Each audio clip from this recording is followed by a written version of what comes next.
अस्सलाम वालेकुम। आज मैं गोंद के लड्डू बना रही हूँ।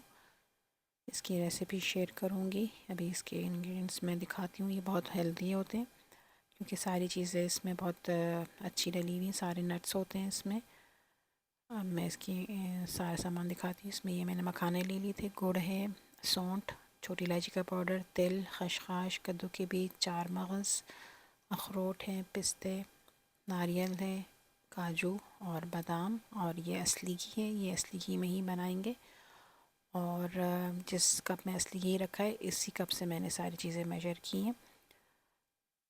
अब इसका मैं प्रोसीजर दिखाऊंगी, साथ साथ बताती जाऊंगी मैं। ये नट्स जो हैं ये पहले भी फ्राई कर सकते हैं, लेकिन मैं थोड़ा सा इसको मैं पीस के मोटा मोटा फिर फ्राई करूँगी, क्योंकि अगर इसको फ्राई करके पीसो तो फिर वो हर ग्राइंडर में वो अच्छी तरह से पिसते नहीं हैं। वो फिर क्योंकि हर नट्स में जो है वो मेवा में अपना भी एक तेल होता है, वो फिर निकल आता है, तो फिर वो इतने अच्छे पिसते नहीं हैं। तो अब पहले मैं इसको पीस लूँगी। और बहुत पाउडर नहीं बनाना, बस मोटा मोटा से ही पीसेंगे। इसमें मैंने पिस्ते डाल दिए हैं, काजू हैं और बादाम भी डाल दिए हैं, बस नारियल नहीं डालूँगी मैं। उसको मैंने पीस के रख लिया है। अब ये ऑयल जैसे ही थोड़ा सा गर्म होगा, मीडियम आंच रखेंगे। ये गोंद है, ये शुरू में नहीं दिखाई थी मैंने।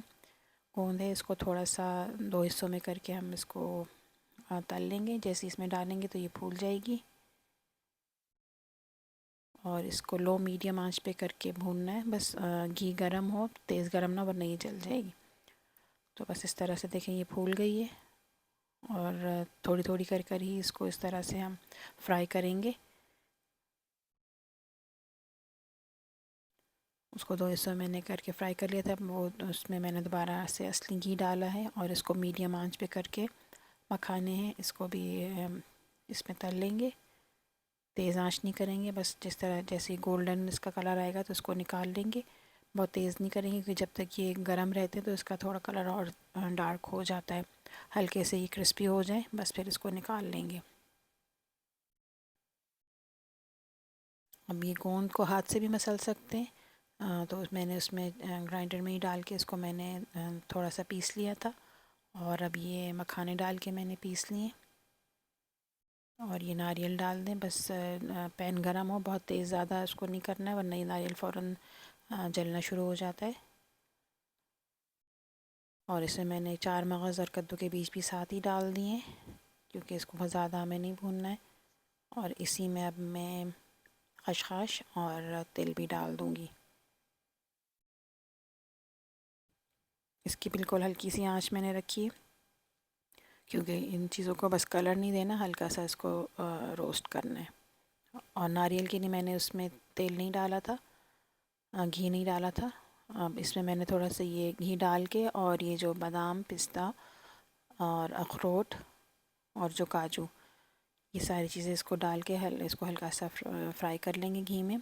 इसमें बादाम हैं, पिस्ते हैं, अखरोट और काजू हैं, इनको मैंने फ्राई कर लिया था। अब ये जो चीज़ें हमने पहले से फ्राई करके और पीस के रखी हुई थी उसमें मैंने शामिल कर दिया। इसको अच्छी तरह से मिक्स कर लें। कोई बड़ा बर्तन हो तो उसमें इस तरह से फिर ये आसानी से मिक्स हो जाते हैं।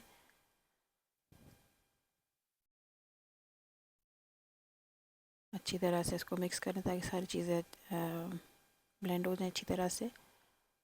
और अब इसमें मैंने सौंठ और छोटी इलायची का पाउडर भी डाल दिया है। और ये किशमिश डाल दें इसमें।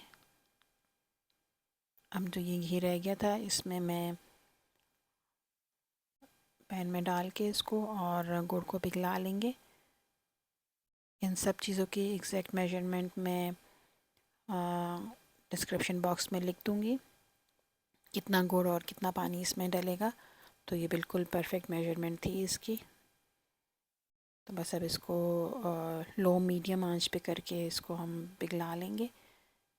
तेज़ आंच नहीं करेंगे, वरना गुड़ जलना शुरू हो जाता है। ये देखिए, ये पिघल चुका है गुड़। और अब इसमें मैं थोड़ा थोड़ा सा जो हमने मिक्सचर रखा हुआ है वो मैं इसको डालकर और मिक्स करती जाऊंगी। लकड़ी की चम्मच से मिक्स करें इसको, और उससे हाथ पे ज़ोर भी नहीं पड़ता और ये अच्छी तरह से मिक्स भी हो जाते हैं। तो बस अब इसको मैं सारा मिक्स कर लूँगी।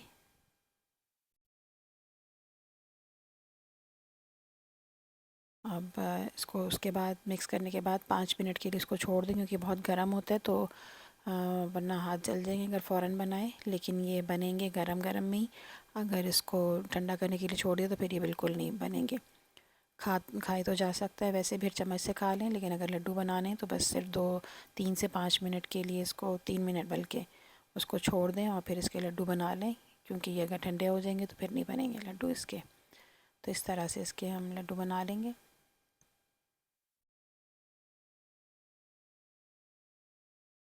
अब ये सारे बना लेती हूँ, फिर मैं दिखाती हूँ। अच्छी तरह से दबा दबा के बना लें, और बहुत बड़ा साइज़ ना रखें, बस बाइट साइज़ रखें कि एक लड्डू खा लें। अगर किसी ने ज़्यादा खाना हो तो कोई 2 खा लें। तो सर्दियों में इस तरह की चीज़ें अच्छी लगती हैं। और जो डिलीवरी के बाद ख़वातीन को भी इस तरह के ये खुराक दी जाती है, तो ये काफ़ी एनर्जेटिक होता है। तो ये तैयार है। अब इसको मैं 20 मिनट के लिए ऐसे बाहर रख दूँगी। उसके बाद फिर किसी भी कंटेनर में इसको डाल के रख दें, तो ये ख़राब नहीं होते, क्योंकि इसमें कोई भी ऐसी गीली चीज़ नहीं है। सब चीज़ों को हमने फ्राई किया था घी में, और फिर उसको गुड़ के साथ भी इसको हमने मिक्स कर लिया था, तो ये ख़राब नहीं होते अमूमन। वैसे भी आजकल सर्दियाँ हैं, तो उसके 20 मिनट के बाद तब ये जब नॉर्मल टेम्परेचर पे आ जाएंगे, तो बस फिर किसी भी डिब्बे में डाल के इसको रख दें, स्टोर कर दें। और सुबह 1 कप दूध के साथ इसको खा लें तो सारा दिन बहुत अच्छा गुज़रता है। हड्डियों के लिए भी ये बहुत अच्छी है ये सारी चीज़ें, क्योंकि इसमें गोंद डाली है, तो सारी चीज़ें जो हैं वो सेहत के लिए अच्छी हैं। तो बस सुबह जिस तरह से आजकल एनर्जी बाइट्स होती हैं, ग्रेनोला बार, उससे ये काफ़ी ये हेल्दी चीज़ है, उससे ज़्यादा अच्छा है, क्योंकि ये घर में बना है, इसमें कोई किसी भी किस्म के केमिकल्स नहीं डलें। हर चीज़ बिल्कुल इसमें फ़्रेश डली है, ताज़ा डली है, और पता है हमने कि इसमें क्या डाला है, कोई प्रिजर्वेटिव्स नहीं है इसके अंदर। तो इसको बनाइएगा ज़रूर, इंशाल्लाह पसंद आएगा। और इसका फ़ीडबैक मेरे साथ ज़रूर शेयर करें कमेंट बॉक्स में। तो एक सर्दियों में इसको एक दफ़ा ज़रूर बना कर खाएँ। और भी अब मैं लड्डू बनाऊंगी तो उसकी भी मैं रेसिपी शेयर कर दूंगी। तो हर सीज़न के कुछ अलग मीठे होते हैं। सर्दियों में अलग तरह के मीठे अच्छे लगते हैं, गर्मियों में अलग तरह के। तो कुछ हर मौसम की कुछ ख़ासियत होती है, तो उसमें वो चीज़ें फिर खानी चाहिए। तो अब ये तैयार है, इसे किसी भी कंटेनर में डाल के रख दें। अब मैं बस एक दूध गर्म कर रही हूँ। तो रोज़ाना सुबह को इस 1 कप दूध के साथ एक ये लड्डू खा लें, तो सारा दिन बहुत अच्छा फ्रेश रहता है। तो ये ओवरऑल हेल्थ के लिए भी बहुत अच्छा है, क्योंकि इसमें सारी अच्छी चीज़ें डली हैं। और इसकी डिटेल रेसिपी मैं डिस्क्रिप्शन बॉक्स में लिख दूँगी।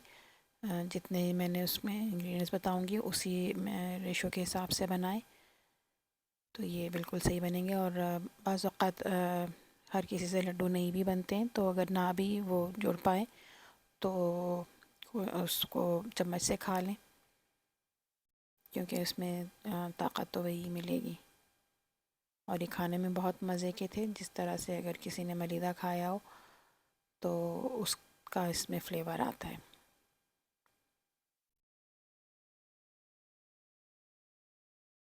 तो ये मखाने भी बहुत अच्छे होते हैं सेहत के लिए। तो इसमें हर चीज़ जो है वो बहुत उसकी अपनी अफादियत है। इसको बनाइएगा ज़रूर, इंशाल्लाह पसंद आएगा। और इसकी डिटेल रेसिपी डिस्क्रिप्शन बॉक्स में लिख दूँगी। और अपने फैमिली और फ्रेंड्स के साथ मेरे चैनल को शेयर भी करें और सब्सक्राइब भी करें।